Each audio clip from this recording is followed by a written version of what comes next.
Waziri Mkuu wa Israel Benjamin Netanyahu na Waziri wa Ulinzi Israel Katz wameagiza jeshi la IDF kufanya mashambulizi dhidi ya shabaha za Hezbollah katika kitongoji cha Dahie kusini mwa mji mkuu wa Lebanon, Beirut.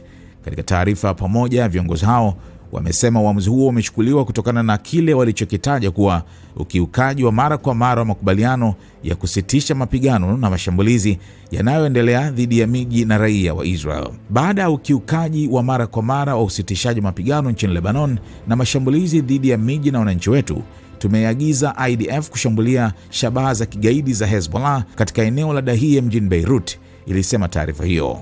Hatua hiyo inaashiria mabadiliko muhimu katika mkakati wa kijeshi wa Israel ambayo kwa kiasi kikubwa ilikuwa imeepuka kufanya mashambulizi ndani ya Beirut tangu kusainiwa kwa makubaliano ya usitishaji mapigano mwezi April kufuatia ombi la utawala wa Rais wa Marekani Donald Trump.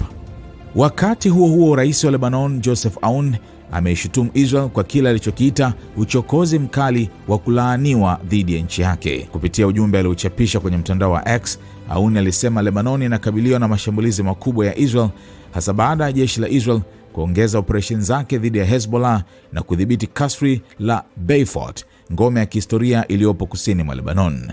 Rais huyo ameahidi kuendelea kufanya kazi ili kumaliza mateso ya wananchi wa Lebanon, hususan wale wa kusini mwa nchi ambao wameathiriwa zaidi na mapigano hayo.